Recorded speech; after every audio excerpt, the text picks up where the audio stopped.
Howdy y'all, got the Bulldog on the channel.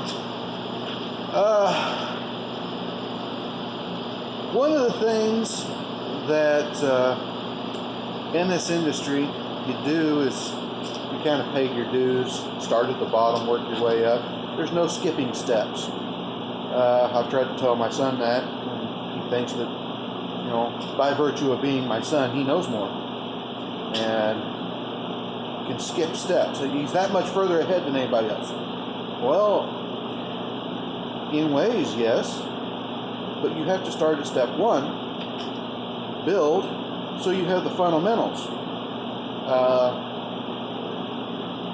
And in this industry, that's difficult to do, to work your way up, and people don't have the patience anymore to do that. Sometimes it doesn't matter. Other times it does. You have to have a certain amount of self-doubt when you're working on things, because everything you do has the potential to cause a big problem. It can cause aggravation, injury, or death. I'm not being silly. I'm not exaggerating. What's one of the easiest things to do, what people start out doing? Well, oil changes, belt hoses, brakes, you know, the low-hanging fruit. It's easy. Well, kind of, but you still have to know what you're doing. What we've got here, this actually belongs to a family member of mine. It's grinding on the back end. Okay. Well, that's easy to see. This pad was down to steel. You see all this stuff here, that's rust, which is a very common problem anymore. The metal is not as high quality. It's all Chinese.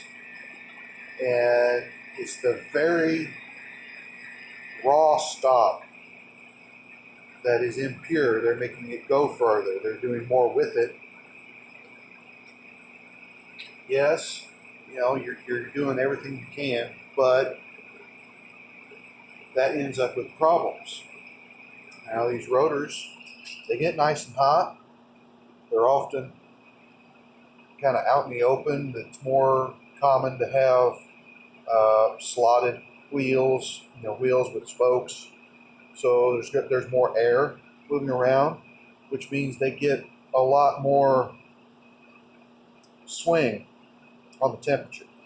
You'll get them wicked hot and then they cool down real quick. Well, any place inside this metal that's impure that can cause the thing to pop out, to flake, delaminate, whatever you want to call it. And that's what this is here. It's rust, pit, gets hot, it pops the layers off, and then it grinds and growls. So that's what, you know, I see on rotors. Now where I come back to the fundamentals is people will have somebody throw pads on. You know, this has had pads at some point. I don't know if it's had rotors. It doesn't look like it, but it might have. I'm not sure. I don't see any locks here on the studs like they usually do from the factory. But as you can see, this caliper here, this is a caliper that has emergency brake or parking brake inside the caliper. Now the way this thing works is this cable rotates this arm, it rotates this shaft, it turns this spool right here, which is screwed into the hydraulic piston, and it turns the deal The actual hydraulic brake that works here works normal, but it also has a spot here that mechanically rotates, and it pushes this out as it rotates. Well, for that thing to work, this piston has to be held in place. Here's the pads that were installed on it. Now, you can see where it has these locking pins to lock it into place so that that piston doesn't rotate. But do you see something? Here's the locking pins so that the piston doesn't rotate.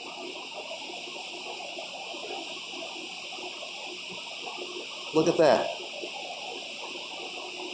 This shiny circle, that's where the piston was running. This pad was installed on the inside, and this pad, as you can see from the outline of the caliper frame, it was installed on the outside. Fundamentals, a small oversight. That means whenever they're trying to pump the parking brake, unless it's up nice and tight, you're not going to get anything. That's something that in the greater scheme of things, it probably wouldn't matter. But I have had vehicles in here that needed a parking brake for whatever reason. And people are using it more and more. Used to be when I was a kid, you didn't touch that brake because everything mostly was automatic. Nobody ever used the brake. You were talking about drum brakes back here. These cables didn't have the high quality that they have now with the rubber encasement and all this kind of stuff trying to keep water out. They were just, wound steel. They'd get moisture in them and they'd rust up. You'd step on it and they'd move, but they just had a spring to pull them back and it wouldn't do it, so your brakes would be stuck on. So nobody would use it. Well, people use it more and more now. There's a lot of instances where you don't want the vehicle sitting against the parking pole in the transmission. That's the gear that it's an actual mechanical tab that locks the output shaft into the case of the transmission. But it only locks the ring gear. On your transaxle,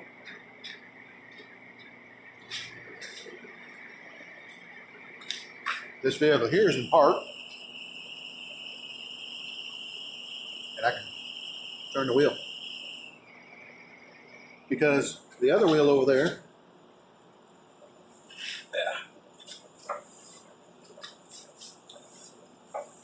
well, you can't see it, shoot.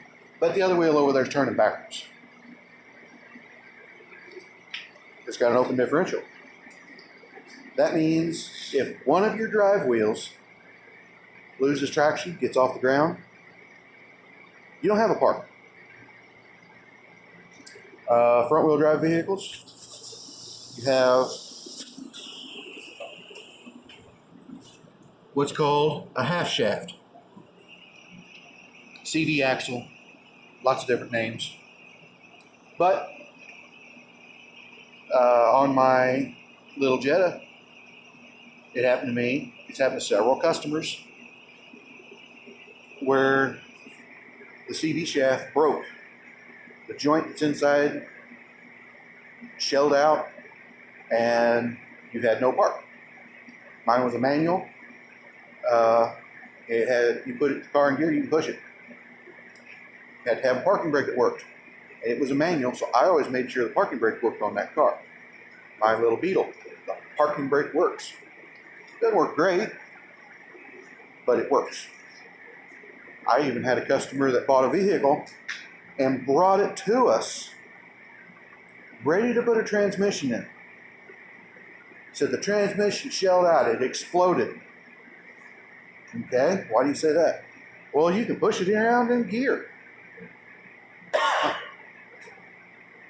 Okay, let's go out and look at it. He dropped it off the trailer out here, and he was still convinced it was a transmission.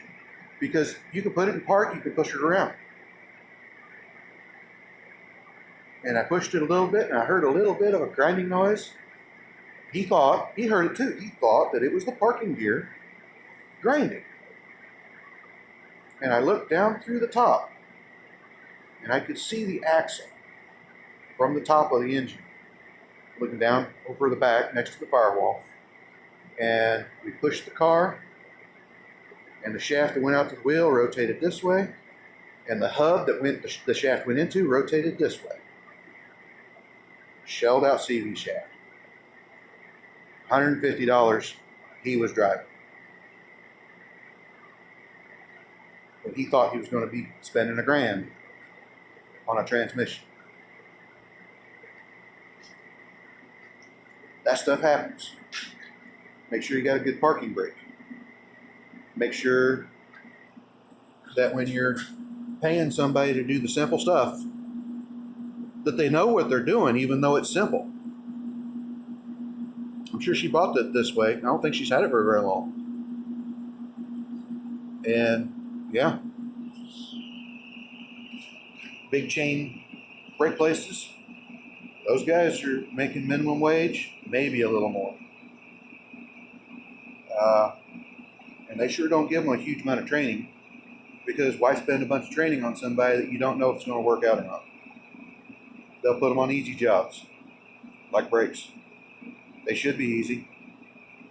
They really kind of are. But you can still mess stuff up. Sometimes there are no small mistakes.